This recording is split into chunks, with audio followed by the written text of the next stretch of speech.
Police crack down on unruly bicycle riders.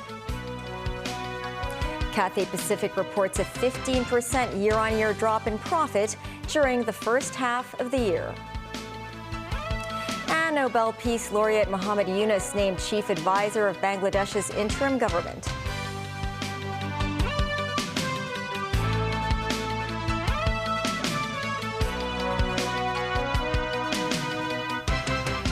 Hello and welcome to TVB News. The police have launched a special enforcement operation targeting offenses related to inattentive driving and illegal cycling on the pedestrian pavement. Offenders have been ticketed without prior warnings. Jackie Lin with more. At the intersection of Sha Kok Street and Yat Tai Street in Sha Tin Wai, police officers could be seen on standby since early in the morning. Some people were caught riding their bike, going from the cycling track onto the pedestrian pavement. The man immediately ticketed. Around 10 people were ticketed near the junction this morning. Riding a bicycle on the pedestrian pavement is punishable by a fine of $2,000. Repeated offenders could be subject to a fine and imprisonment of 3 months. This man said he will pay more heed to the regulations, but it's troublesome to frequently dismount from the bike, especially when he has knee pain. During the first half of this year, nearly 400 people died or were seriously injured in traffic accidents. Police said as the public took safety risks lightly, the special law enforcement operations were undertaken where offenders were ticketed without verbal warning. Authorities also said that in 7 fatal accidents involving bicycles, 6 victims were not wearing helmets. 3 of them died after falling off their bike when going down a slope. Currently, there is no legal requirement for bikers to don a helmet. Underscoring the necessity for legislation, Chairman of the Legislative Council's panel on transport, Ben Chen, said the panel is expected to discuss the helmet requirement at the end of this year or early next year. Enforcement actions were also taken on Wednesday against speeding and the use of mobile phones while driving. The police said they will continue the law enforcement efforts while stepping up publicity alongside Road Safety Council. Jackie Lin, TVB News. Cathay Pacific made a profit $3.6 billion in the first half of the year, a figure that shrank by 15% year-on-year. This as Hong Kong's flagship carrier stressed it will maintain its goal of returning its flight capacity to pre-pandemic levels by the first quarter of next year, adding that it will purchase 30 additional Airbus aircraft. Timothy Lee tells us more. In its latest financial results announcement, Cathay Pacific reported earning a total of $49.6 billion in the first half of the year and a net profit of $3.61 billion.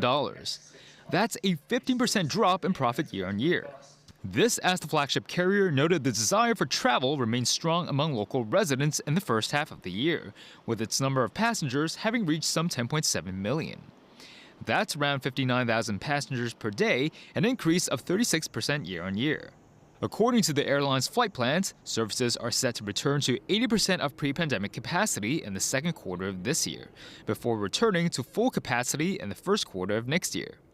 Cathay also intends to increase its flight destinations to 100, with cities such as Riyadh in Saudi Arabia and Cairns in Australia becoming available later this year. Meanwhile, Hong Kong Express, which is owned by Cathay Pacific, suffered a loss of $73 million in the first half of the year. Its parent company stressed the budget airline had to face growing competition as well as aircraft shortage during the period. On the issue of acquiring new aircraft, Cathay announced the purchase of 30 Airbus A330-900 planes, which have a passenger capacity of 460. The airline's fleet is set to include more than 100 aircraft. Cathay Pacific CEO Ronald Lam said the planes will be used primarily in short-haul flights to destinations such as mainland cities, Northeast and Southeast Asia, as well as South Asia. In a bid to alleviate its manpower shortage problem, Cathay said it will continue to train more personnel to meet the goal of having 300 additional pilots. Timothy Lee, TVB News. Train services were disrupted at the Mongkok East MTR station this morning after smoke was seen rising from the bottom of a train. Passengers had to be evacuated, but no one was injured. Firefighters rushed to the scene after police received a report at around 8 a.m. The smoke was said to have come from the underside of a train heading in the direction of Lo Wu at Mongkok East Station. The Fire Services Department is investigating the cause. Nobel Peace Prize laureate Muhammad Yunus was named chief advisor of Bangladesh's interim government on Tuesday. This a day after Prime Minister Sheikh Hasina resigned and fled the country following a mass uprising that left hundreds of people dead and pushed the South Asian nation to the brink of chaos. Protest leaders said they expect members of the interim government to be finalized on Wednesday. Meanwhile, India has evacuated all non-essential diplomatic staff and their families from Bangladesh due to the unrest. Tracy Furness has more. Streets in Dhaka appeared calm on Tuesday following weeks of student-led demonstrations that descended into violent unrest, which led to the resignation of longtime Prime Minister Sheikh Hasina. Hasina fled the country, and India's External Affairs Minister said she had arrived in Delhi. Bangladesh's President Mohammed Shah-Abuddin dissolved Parliament Tuesday, clearing the way for new elections after meeting with student leaders and chiefs of the three military services.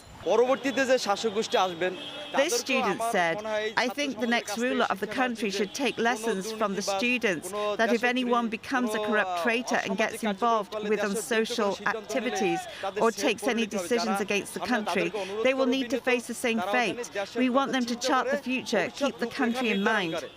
The president also released opposition leader Khalida Zia from house arrest.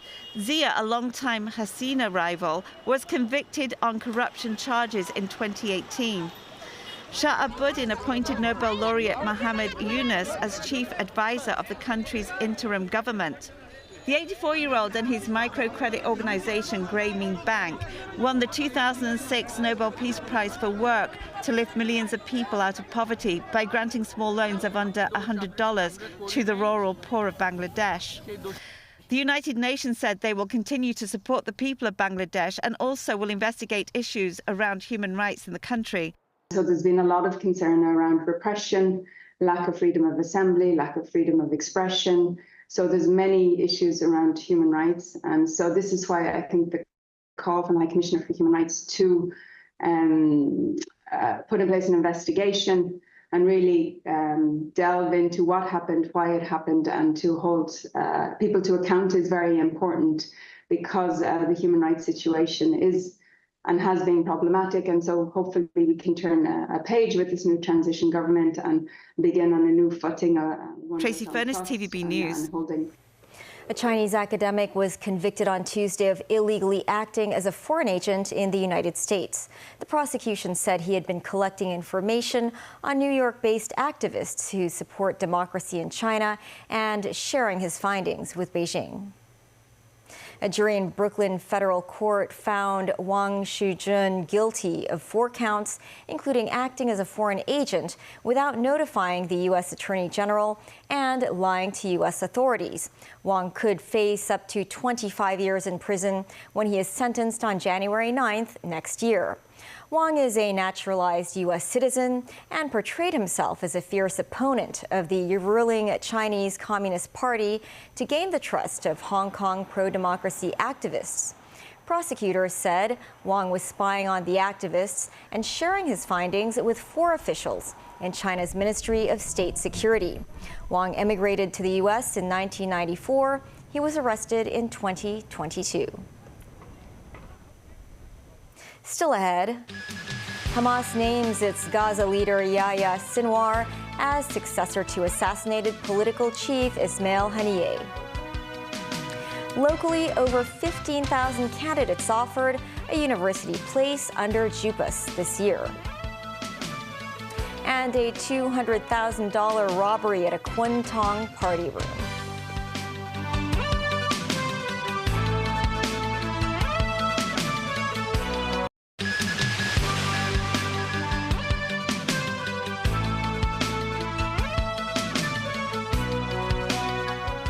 Welcome back. The Palestinian group Hamas has named its Gaza leader Yahya Sinwar as successor to former political chief Ismail Haniyeh, who was assassinated in Tehran last week. Danny Zhou has the story.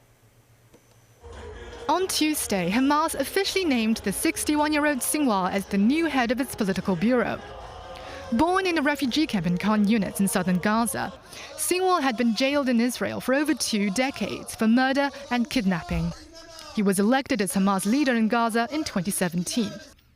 Israel blamed him for the Hamas attack on October 7, 2023, which killed some 1,200 Israelis and foreigners and took 250 people hostage.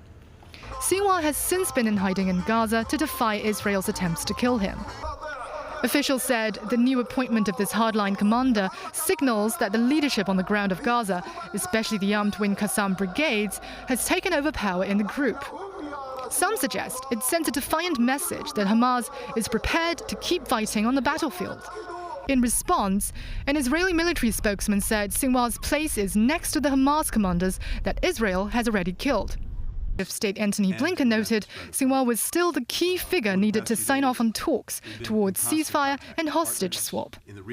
But sources said that Hamas could toughen its position and make it harder to reach a deal. Iran and Hezbollah celebrated Sinwar's inauguration as thousands took to the streets in southern Lebanon, vowing to present more sacrifices for liberating Palestine. Meanwhile, Hezbollah leader Hassan Nasrallah called on his supporters to retaliate against Israel in cooperation with the resistance powers in Iran and Yemen, or act separately to revenge the death of their commander Fuad Shukr a week ago. Danny Zhou, TVB News. More than 15,700 candidates have been offered a university place under the Joint University Program's admissions system this year. The University of Hong Kong and the Chinese University of Hong Kong have admitted 9 top scorers in the Hong Kong Diploma of Secondary Education examination, and most of them will study medicine. Helen Chen reports. This year, there are 10 top scorers in the Hong Kong Diploma of Secondary Education examination, or HKDSE. Out of the 10, 8 are deemed super scorers. The University of Hong Kong has admitted 4 out of the 8 super scorers. It has also admitted 23 top and outstanding athletes and 117 academically outstanding and multi-talented students through the School Nominations Direct Admission Scheme, or SNDAS. Anzo Taiba has been admitted into the Bachelor of Arts and Sciences in Global Health and Development programs through SNDAS. I really hope that throughout the years I could really learn all the skills that I need to become a global health practitioner, to speak for the people and be a voice for the underprivileged people. In 2013, the University of Hong Kong promised that 75% of its medical school admissions will be made through the Joint University Program's admission system, or JUPAS. But out of the 295 candidates admitted to the school this year, only 155 were admitted through JUPAS, accounting for less than 60%. Instead of focusing on a single examination, we are continuously adopting a holistic review of our students. Particularly, we are focusing also on many of the non-academic achievement of our students. The University of Hong Kong grants the title of President Scholar and a scholarship of $100,000 to candidates with the best HKDSE scores from each faculty. This year, the university has 15 President Scholars. The Chinese University of Hong Kong has admitted 5 of the 10 HKDSE top scorers this year, all of whom will study under the Faculty of Medicine. This year, more than 17,600 HKDSE candidates achieved results sufficient to enter university.